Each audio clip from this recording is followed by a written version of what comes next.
Israeli वज़ीर आज़म Netanyahu के जंगी जुनून की वजह से गजा में सूरत हाल हर गुजरते दिन के साथ मजीद बदतर होती जा रही है। ऐसे में अब हमास ने कहा है कि उसने 60 रोज़ा जंगबंदी की नई तजवीज़ मंजूर कर ली है, मगर इसराइल बज़ाहिर जंगबंदी के हक़ में नहीं है और गजा में इसराइली फोर्सेस की कार्रवाइयाँ भी पूरी शिद्दत के साथ जारी हैं। आज गजा के इलाके खान यूनुस में पनाह गज़ीनों के टेंट्स पर इसराइली हमलों से कम 8 अफराद शहीद हो गए हैं, जबकि दीर अल बलाह में एक टेंट पर हमले में मजीद 4 अफराद शहीद हो गए। जबकि अल जज़ीरा के मुताबिक इसराइली फोर्सेस ने गजा सिटी में मुतअद्दिद घरों को धमाके से उड़ा दिया है और मशरिकी गजा सिटी के एक मोहल्ले में शदीद फायरिंग भी हुई है। जबकि सुबह से अब तक गजा सिटी में इसराइली फोर्सेस के हाथों शहीद फ़लस्तीनियों की तादाद कम 40 हो गई है। जबकि इसराइली फ़ौज ने नेतन्याहू के मंसूबे के तहत गजा सिटी पर कब्जे के लिए नए प्लान पर भी काम शुरू कर दिया है और इस मंसूबे के तहत गजा सिटी में मौजूद तकरीबन 10 लाख फ़लस्तीनियों को जबरी तौर पर बेघर किया जाएगा। गजा में जहां इसराइली बमबारी से रोज़ाना दर्जनों फ़लस्तीनी शहीद और ज़ख्मी हो रहे हैं, तो वहीं इसराइल की मुसल्लत करदा ग़िज़ाई क़िल्लत की वजह से रोज़ाना कई फ़लस्तीनी भूख के हाथों दम तोड़ रहे हैं। सारी सूरत हाल पर हमने गजा में मौजूद 3 पाकिस्तानी निजात अमरीकी डॉक्टर से बात की थी, जो इस वक्त गजा सिटी के अल अहली अरब अस्पताल में ज़ख्मी फ़लस्तीनियों का इलाज कर रहे हैं। हमारे साथ मौजूद हैं गजा से पाकिस्तानी निजात अमरीकी doctors, doctor Irfan Ali, doctor Umar Barni, doctor Mohammad Adeel, जो पाकिस्तानी निजात हैं, टेक्सास से ताल्लुक़ रखते हैं। इस वक्त जो इतने बुरे हालात हैं उसमें गजा में इस वक्त खिदमत अंजाम दे रहे हैं। आप तीनों का बहुत शुक्रिया। ज़ाहिर है जो गजा की सूरत हाल है सारी दुनिया उसे देख रही है, मगर वो टीवी के ज़रिए देख रही है। आप वहाँ पर मौजूद हैं, सब खुद देख रहे हैं, ज़ख्मियों का इलाज कर रहे हैं। पहले भी आप वहाँ गए, अब भी वहाँ आए हैं।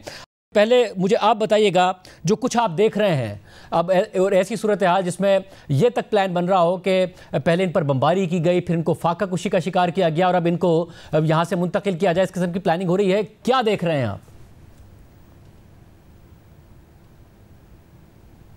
Thank you very much for having us, we really appreciate that. तो यार हालात यहाँ पे ये हैं कि ये हम सारों का जो है, this is not our first trip, we have been here multiple times before. तो ऑनेस्टली स्पीकिंग इस टाइम जो सिचुएशन इनकी है वो ये है कि जाहिर है दे लॉस्ट एवरीथिंग। इन्होंने अपना बेचारों का घर इनके खत्म हो गए, उसके बाद जो भी इनके पास घर के अंदर था, गाड़ियां, memories, pictures, education certificates, everything is gone. But now the biggest thing is that they are starving. You know, हम जिन डॉक्टर्स से और जिन स्टाफ से पहले मिले थे, अब जब हम उनसे मिले हैं तो we can't even recognise them.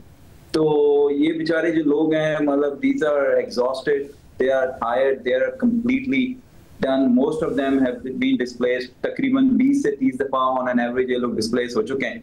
और ये बेचारों के जो सेंटिमेंट है वो यही है कि ऊपर से तो लगता है कि they are walking and talking, लेकिन अंदर से बिल्कुल दे आर एग्जॉस्टेड, टायर्ड। साहब आप ये कह रहे हैं कि सिर्फ आम आवाम को ही नहीं, जो मेडिकल अमला है उसको भी शदीद ग़िज़ाई क़िल्लत का सामना है। आप पहले आए थे और अब जब दोबारा आए हैं तो आप पहचान नहीं पा रहे हैं लोगों को जिनके साथ आप काम करते थे। जबरदस्त तरीके से ग़िज़ाई क़िल्लत का और फाकों का सामना है यार। ये तो हम तो आपको वेल टू डू लोगों के बारे में बता रहे हैं, जो डॉक्टर्स हैं, नर्सेज हैं, जिनको वी कांट रिकॉग्नाइज। जो बेचारे बंदे पहले लोअर मिडिल क्लास वगैरह थे, उनके तो क्या हाल है जी। डॉक्टर उमर आप बताइएगा, आपने जो कुछ देखा, जो कुछ देख रहे हैं, इस हवाले से आवाम के सामने हक़ाइक़ रखिएगा।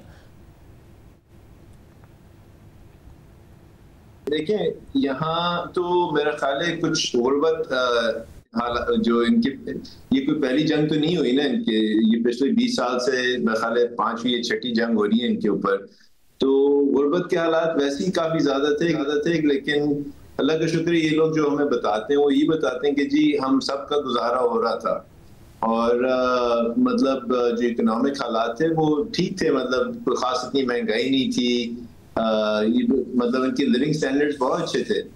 तो एवरेज मिडिल क्लास लोग जो थे वो गाड़ियां भी थी उनके पास, उनकी अच्छी लाइफ थी माशाल्लाह। ये मैं लोगों को बताता हूँ कि कराची की तरह ये एक बीच टाउन है, तो उसमें लोगों का आना जाना, छुट्टियों में बीच पे जाना, इस तरह की जो मतलब उनकी जो लाइफस्टाइल था वो इसी तरह का था। तो और सबसे बड़ी बात ये कि अल्लाह ने इस जगह में ना वाकई बरकत रखी है, वो नजर आती है। वो कल मुझे कोई साहब बता रहे थे कि हर किस्म का फ्रूट यहाँ जो है ना वो ग्रो होता है, बल्कि लेमन जो है वो साल में 4 दफा उस फसल फल आता है उसमें। तो मतलब यहाँ हर किस्म की बरकतें थी। जिन लोगों को इन चीज़ों की आदत थी और वो बेचारे जैसे इरफान आपको बता रहे हैं बिल्कुल ऐसी खस्ता हालत में कि उनको बेचारों को खाने को नहीं है। एक बंदे का एवरेज 20 से 25 किलोग्राम वजन कम हो चुका है पिछले 4, 5, 6 महीने में। और जैसे इरफान आपको बता रही है, तो हम अच्छे लोगों के आपको हालात बता रहे हैं जिनसे हमारी इंटरेक्शन है। जो बाहर बेचारे मतलब सड़कों पे हैं, उनसे तो ऑब्वियसली हमारी इतनी खास अनलेस कि वो एज अ पेशेंट आते हैं तो उनसे हमारी कुछ गुफ्तगू वगैरह रहती है। लेकिन वैस्ट मेजॉरिटी लोग जो है ना, हर जगह, आज हम एक इलाके में फिरे थे, वो एक साहब हमारे साथ थे, वो बता रहे थे कि ये सबसे ज्यादा रिच इलाका था इस गजा स्ट्रिप का, और उसमें हर तरफ आपको टेंट्स वगैरह नजर आते हैं, सड़कों पे लोग, लिटरली सड़कों पे लोग आ गए। तो मतलब यही हालात हैं। अब इससे ज्यादा मतलब जब इंसान के पास खाने पीने को ना हो तो बाकी आसाइश है तो बहुत दूर की बात हो जाती है। डॉक्टर अदील, आप बताइएगा, ज़ाहिर 60,000 से ज़ायद जो लोग हैं वो तो शहीद कर दिए इसराइली बमबारी में, और अभी भी बमबारी हो रही है, मगर साथ में लोगों को भूख का भी सामना है। जो मरीज आ रहे हैं वो भूख की वजह से आ रहे हैं या बमबारी की वजह से आ रहे हैं? दोनों का बहुत ज़्यादा प्रेशर है या फिर अस्पतालों पर? दोनों ही हो रहे हैं। मेरा उर्दू ठीक है, मैं अंग्रेजी में थोड़ा बहुत आंसर कर दूंगा। अभी तो दोनों सिचुएशन के बुरे हालात हैं। Starvation for sure is happening at every level. In fact, starvation is part of the reason that these people are coming under attack. ये जो ज़कीम बॉर्डर खुला हुआ है, ये GHF 8 डिस्ट्रीब्यूशन साइट्स जो खुले हुए हैं, सबको पता है कि रिस्क है गन शॉट लगने में या एयर स्ट्राइक लगने में, मगर फिर भी इतनी डेस्परेशन है खाने पीने के लिए कि रिस्क एक्सेप्ट करके चल जाते हैं। और फिर जब when they present to the hospital, it could be gunshot wounds, drone strikes, but they're still hungry. And the hunger leads to difficulty healing wounds when they are treated surgically. It's very high rate of infection, very high rate of non-healing of wounds and bone. So the starvation is playing a direct role. और ये जो injuries आती हैं ये site से, it's a pretty even mix. Part of it is explosive injuries from these blasts where airstrikes होती हैं or suicide drones. And also gunshot wounds. ये जब aid sites जाते हैं, they're actually snipers. जो they're intentionally picking off these young people. And the saddest thing is now most of these people that are presenting from these aid distribution sites are young children, because much of the older population has already been injured. So now the only people that are able to go to these sites and try to retrieve food are teenagers and young adults. And so, माँ बाप घर पे हैं injured और बच्चे सोचते हैं कि मैं कुछ देने के लिए कोशिश करता हूँ। एक और मैं आपको शाहजेब थोड़ी सी एक कहानी बताता हूँ जो अभी अदील ने जो आपको एग्जांपल दिया। अभी 2 रातें 3 रातें पहले हम लोग एक इमरजेंसी रूम में एक 16 साल का बच्चा आया, उसकी टांग पे उन्होंने मतलब बॉम्ब शेल गिरा हुआ, तो बिल्कुल टांग उसकी मतलब एक्सप्लोसिव इंजरी से ना ऑलमोस्ट समझे बुरा हाल था, शैटर हो गई थी, हड्डी बाहर निकली हुई थी। लेकिन उसकी दोनों हाथों पे भी काफी एक्सप्लोसिव इंजरी हुई। एक हाथ पे सिर्फ शहादत की उंगली बची थी और दूसरे हाथ पे उसकी सारी उंगलियों का डैमेज था, बल्कि इवन रिस्ट और पाम पे भी डैमेज था। लेकिन जो एक उसकी उंगली बची थी वो, और ये मैं आपको इमरजेंसी रूम की बात बता रहा हूँ जहाँ कोई पेन मेडिकेशन, कोई पेन मैनेजमेंट का सिलसिला नहीं था, वो अपनी उंगली से हमें अपने मुंह की तरफ इशारा करके कह रहा था कि मुझे कुछ इस वक्त खिला दो, क्योंकि वो डायरेक्टली भूखा आ रहा था, पता नहीं कितने दिनों से भूखा था वो। तो आप सोचें जिस इंसान की टांग शैटर हो चुकी हो, उंगलियां बिल्कुल उड़ गई हो, बिल्कुल मतलब मैं आपको बता रहा हूँ एक हाथ पे सिर्फ पाम था और एक हाथ पे एक ये बड़ी लंबी और शहादत की उंगली बची थी, और वो उस उंगली से ना मुझे इशारा, चूंकि ऑब्वियसली अरबी इतनी अच्छी नहीं बोल सकते थे, उसे कम्युनिकेशन लैब था, तो वो मुझे अपने मुंह की तरफ इशारा करके कह रहा था कि यार मुझे कुछ खाने को दे दो। मतलब इससे आपको अंदाजा हो सकता है कि स्टारवेशन का क्या हाल है इस मुल्क में। यार Shahzeb, to go on the same point जो उमर ने और अदील ने बात की है, एग्जैक्टली आप बाहर निकलेंगे ना, more than half of the population जो है ना वो डिसेबल्ड, या तो वो क्रचेस पर हैं या वो एम्पुटेशन हुई है उनकी। मतलब on a one given night, we do multiple amputation, bilateral lower extremity, upper extremity. तो या तो बेचारों की amputation हुई है, या वो crutches पर हैं, या उनको external fixators लगे हुए हैं जो screws और plates हैं।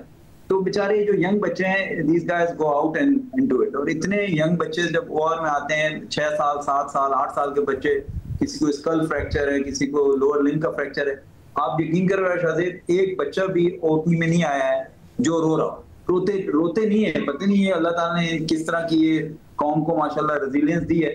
लेकिन उन बच्चों को आप एनेस्थीसिया देने से पहले ना उनसे बात करें तो वो कहते हैं कि अगर एनेस्थीसिया देने से पहले कुछ खाने को मिल जाए ना मुझे, तो I will be very happy. तो this is the level of starvation and this is the level of this situation कि इवन जो स्टाफ है ना, दे समटाइम क्राई आउट के यार इन बच्चों के साथ क्या हो रहा है। और जो जैसे अदील और उमर बता रहे थे, अब जो दूसरी है अनफॉर्चुनेटली वो ये है कि जो यंग लड़के लड़कियां जा रहे हैं 12, 13, 15 ईयर ओल्ड बच्चे खाना लेने के लिए डिस्ट्रीब्यूशन पे जा रहे हैं, वो जो स्नाइपर्स हैं they are unfortunately targeting their private areas, ताकि basically you are destroying the next generation to not have a next generation. And ये pattern more and more common right now unfortunately. Umar, मुझे ये भी बताएगा कि ऐसी सूरत हाल में अमेरिकी सदर ट्रंप कभी कह देते हैं, फिर इसराइली वज़ीर आज़म उस बात को दोहरा देते हैं कि उन्हीं का प्लान है कि आबादी को शिफ्ट कर दिया जाए। इतनी फाका कुशी का सामना कर रहे हैं लोग, फैमिलीज़ में शहादतें हुई हैं, अपाहज हो गए हैं। क्या ये जो तासुर दिया जाता है कि ये उनके लिए अच्छा है, क्या वो राज़ी हैं या वो अभी तक अपनी ज़मीन पर ही रहना चाहते हैं, वो यहाँ से कहीं जाने के लिए राज़ी नहीं? नहीं, मेरा नहीं ख्याल कोई इस इलाके को छोड़ के जाएगा। अब ये देखें शाहज़ेब, 2 साल इन्होंने गुजार दिए, जैसे मैंने आपको भी बताया, इनके हालात जो है ना वो बदतर से बदतर हो चुके हैं। बिल्कुल मेरा ख्याल है, अल्लाह माफ करे, रॉक बॉटम वाली सिचुएशन आ गई है। अब वो छोड़ के जाने के लिए बिल्कुल, मतलब मैं तो कहूँगा तैयार नहीं है। वो अलग बात है कि बिल्कुल जैसे आपको इरफान ने शुरू में बताया कि थक के चूर हो चुके हैं ये लोग, इनकी मतलब जो है ना वो एग्जॉस्शन कभी मतलब एग्जॉस्शन से भी आगे बात बढ़ चुकी है। लेकिन ये जो इनको मुंतकिल करने वाली खबरें आ रही हैं, ऑनेस्टली ये लोग जो है ना एक कान से सुनते हैं दूसरे कान से निकालते हैं। बिकॉज जैसे मेरे ख्याल इरफान को किसी ने कहा था कि देखें, हमें ना अब किसी के ऊपर वो रिलायंस नहीं है हमारी, अल्लाह के ऊपर अब हम रिलाई करते हैं। तो ये जो सारी दुनिया वाली खबरें आती हैं हमें कि जी हमें यहाँ भेज दिया जाएगा या वो नेगोशिएशन हो जाएगी या कहीं किसी और मुल्क में हम कंसोलिडेट हो जाएंगे, वो इन्होंने इतनी कहानियां सुन चुके हैं 2 साल में कि अब इनको किसी चीज पे ना यकीन नहीं आता। वो बस अल्लाह पे यकीन किए बैठे हैं और वो ये कहते हैं कि जी कोई ना कोई मौजा होगा और अल्लाह के भरोसे में बैठे हैं।